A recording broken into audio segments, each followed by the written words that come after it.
Everyone and welcome back to our channel craze of study. आज हम B Ed third semester की most important question की series का next video देखेंगे। तो चलिए आइए शुरू करते हैं आज का हमारा वीडियो। पहला प्रश्न है, संस्थागत शासक से आपका क्या तात्पर्य है तथा संस्थागत प्रशासन में प्रधानाचार्य की भूमिका का उल्लेख कीजिए। इसकी हेडिंग है संस्थागत शासन। संस्थागत शासन से अभिप्राय किसी संस्था या संस्थान के प्रशासक के सुचारू रूप से संचालन के लिए नियमित रूप से नियुक्त प्रशासक या सदस्यों से है। यह संस्थान चाहे शैक्षिक हो या अन्य कोई, उसकी प्रगति एवं विकास के लिए नियमित रूप से प्रशासक की नियुक्ति आवश्यक है। विद्यालय में यह भूमिका प्रधानाचार्य को निभानी होती है। संस्थागत प्रशासन तथा विद्यालय के विकास के लिए प्रधानाचार्य के एक प्रशासक रूप में निम्नलिखित उत्तरदायित्व होते हैं।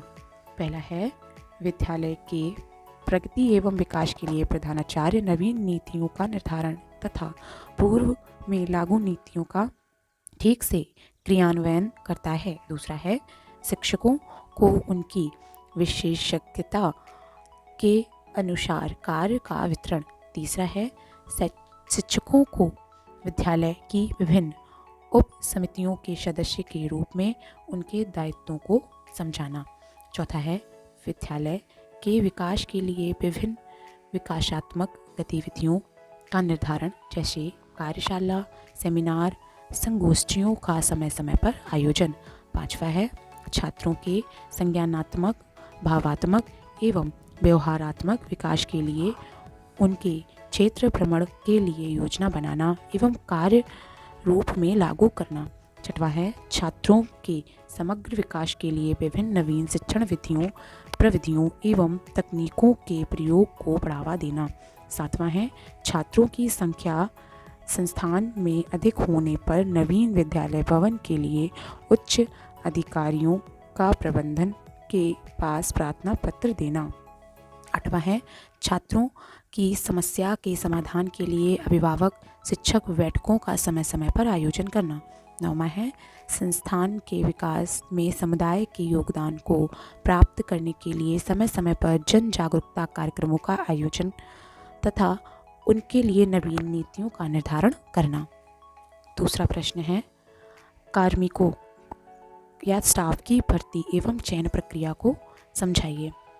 कार्मिकों स्टाफ की भर्ती का अभिप्राय उस प्रक्रिया से है जिसके अंतर्गत भावी कर्मचारियों के विभिन्न स्रोतों की खोज की जाती है, जो उन्हें संस्था में नियुक्ति प्राप्त करने हेतु आवेदन करने के लिए प्रोत्साहित करता है।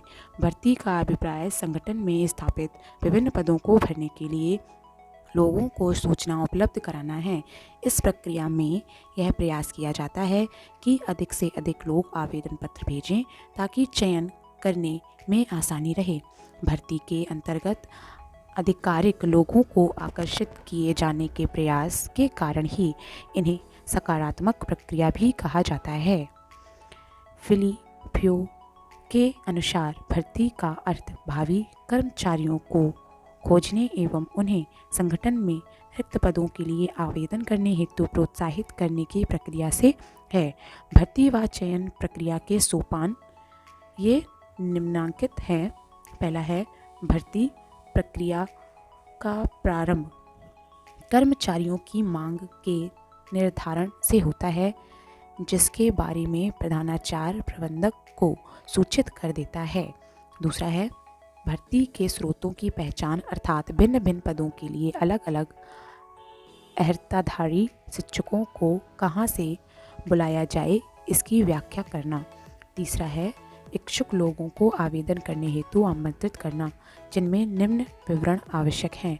पहला है रिक्त पदों की संख्या, दूसरा है कार्य की प्रगति, तीसरा है अपेक्षित योग्यताएं, चौथा है अनुभव, पांचवा है वेतन का वितरण, छठवां है नौकरी की शर्तें, सातवां है आवेदन प्राप्ति की अंतिम तिथि, आठवां है चयन प्रक्रिया का संक्षिप्त विवरण।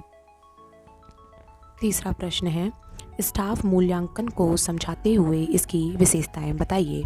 इसका उत्तर है, स्टाफ का मूल्यांकन किसी भी शैक्षिक संस्था के अच्छे संचालन हेतु प्रधानाचार्य का यह दायित्व होता है कि वह अपने स्टाफ अर्थात शिक्षकों द्वारा छात्रों के शिक्षण हेतु किए गए प्रयासों को सही दिशा प्रदान करें।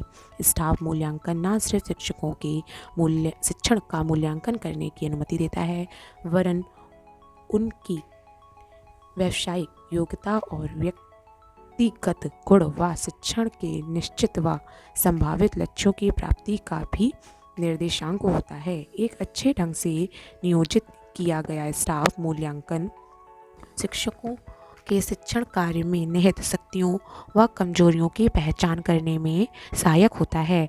अतः स्टाफ कर्मचारियों मूल्यांकन कार्य प्रधानाचार्य के लिए न केवल महत्वपूर्ण है बल्कि उनकी सफलता का एक हिस्सा है। इसके मूल 2 प्रश्न हैं। पहला है, क्या स्टाफ शिक्षकों के मूल्यांकन से छात्रों को प्रभावी ढंग से सीखने में मदद करने हेतु जरूरी जानकारी मिल पा रही है? दूसरा है, क्या छात्रों को प्रभावी ढंग से सीखने और अपनी क्षमताओं को विकसित करने के लिए आवश्यक प्रतिक्रिया प्राप्त हो रही है? इसके साथ ही यह भी जरूरी है कि स्टाफ के मूल्यांकन में छात्रों को शामिल किया जाए ताकि शिक्षक भी यह समझ सके कि छात्रों ने इस मूल्यांकन द्वारा क्या लाभ प्राप्त किया और उनके सीखने के लिए आवश्यक अगले कदमों की पहचान कैसे हो सकती है। स्टाफ मूल्यांकन की विशेषताएं। इसकी विशेषताएं इस प्रकार हैं। पहली है, इसके द्वारा किसी भी शैक्षिक संस्था में आवश्यकता अनुसार कर्मचारियों की नियुक्ति तथा व्यवस्था कर पाना संभव होता है।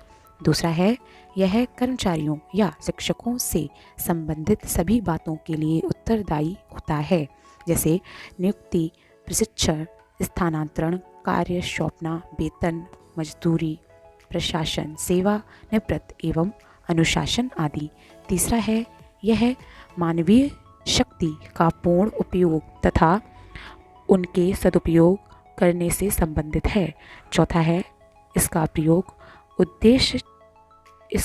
उद्देश्य शिक्षण संस्था का उत्तम संचालन करना व छात्रों को आधिकारिक लाभान्वित है। इसका प्रमुख उद्देश्य शिक्षण संस्था का उत्तम संचालन करना व छात्रों को अधिकाधिक लाभान्वित करना है।